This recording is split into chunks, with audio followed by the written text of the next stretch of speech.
तो चलो तुम्हें कड़वा सच बताता हूँ, तुम्हारी किस्मत जो है वो बड़ी खराब है और कुछ ही दिनों में तुम्हारा रिश्ता टूटने वाला है। तो मिस्टर, इसके लिए तैयार हो जाओ। ये सुनकर जाह्नवी ने कहा, रूपेश आई थिंक कि तुमसे बहुत जेलस महसूस कर रहा है और इस वक्त ये कुछ भी बड़बड़ा रहा है। लेकिन गौतम की भविष्यवाणी सुनकर रूपेश का चेहरा काला पड़ गया था, क्योंकि उसे अंदर ही अंदर पता था कि जो भी गौतम बोल रहा है वो कहीं ना कहीं सच है। जाह्नवी की बातें सुनकर उनका पूरा ग्रुप कहने लगा, हाँ ये तो जेलस इंसान लगता है, शायद कोई 2 टके की नौकरी करता है, इसलिए तो अपनी डाउन मार्केट हरकतें दिखा रहा है।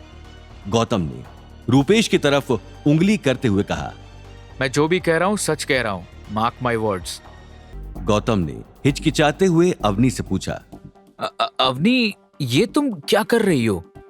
अवनी ने कोई जवाब नहीं दिया और उसका हाथ पकड़ के उसे सबकी नजरों से दूर एक कोने में ले गई और उसने गौतम का हाथ जोर से झटकते हुए कहा, गौतम ये सब क्या चल रहा है? तुम्हें पता भी है वो कितना बड़ा आदमी है।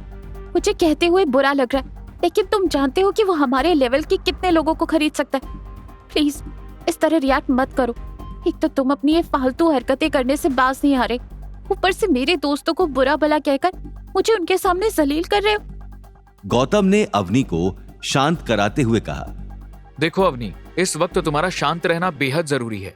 तुम जितना ऊंची आवाज में बात करोगी और इतना हाथ हिला डुला कर बोलोगी तो तुम्हारे दोस्तों को यही लगेगा ना कि तुम्हारी अपने हस्बैंड से नहीं बनती, और फिर हम दोनों ही उनके लिए एक मजाक बनकर रह जाएंगे। तो प्लीज इस वक्त अपने होश संभालो।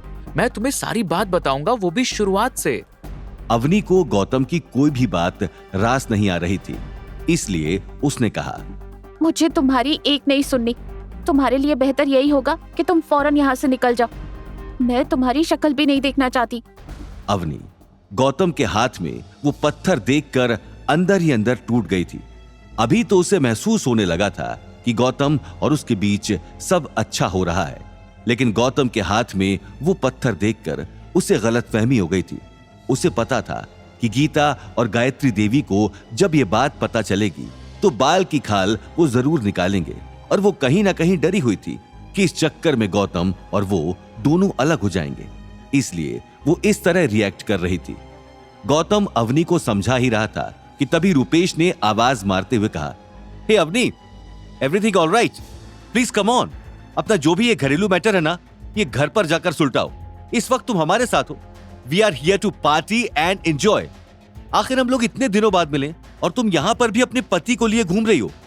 अवनी को रूपेश की बातें सुनकर थोड़ी शर्मिंदगी महसूस हुई और उसने एक झूठी मुस्कान के साथ हाथ हिलाते हुए कहा, हाँ हाँ आ रही हूँ, just give me a moment. ऐसा बोलकर अवनी ने गौतम को तीखे लहजे में कहा, फौरन मेरी आंखों के सामने से गायब हो जाओ। अवनी का इतना सख्त रवैया देखकर गौतम अंदर ही अंदर बिखर गया। वो मन ही मन बोलने लगा, आई होप अवनी तुम मेरी बात समझ पाती। मुझे कुछ वक्त दिया होता, काश हमारे बीच ये गलतफहमी ना हुई होती। अवनी और उसके दोस्त उस होटल के अंदर घुसने के लिए आगे बढ़े ही थे कि तभी सिक्योरिटी गार्ड ने अपने डंडे से उनका रास्ता रोक दिया। अब क्योंकि उनके ग्रुप में सबसे आगे रूपेश चल रहा था, इसलिए उसने रूपेश के आगे रास्ता रोकने के लिए अपना डंडा आगे किया और कहा, एक्सक्यूज मी सर, आप लोग अंदर नहीं जा सकते। यहाँ पर एक बहुत ही बड़ी पार्टी चल रही है और हमें किसी को भी अंदर जाने देने से मना किया गया है। सिक्योरिटी गार्ड के लेवल के आदमी से ऐसी बातें सुनकर रूपेश को गुस्सा आ गया और उसने कहा, तुम 2 टके के आदमी हो, तुम्हें पता है तुम किसे रोक रहे हो? मैं नहीं मानता ऑर्डर्स। किसने दिए हैं? आखिर कौन है ऐसा जिसने होटल के दरवाजे ही बंद करवा दिए हैं? सिक्योरिटी गार्ड ने जवाब देते हुए कहा, सर मैं आपसे तमीज से पेश आ रहा हूं, लेकिन आपका बर्ताव कुछ ठीक नहीं है। आप मेरी बात ठंडे दिमाग से समझिए।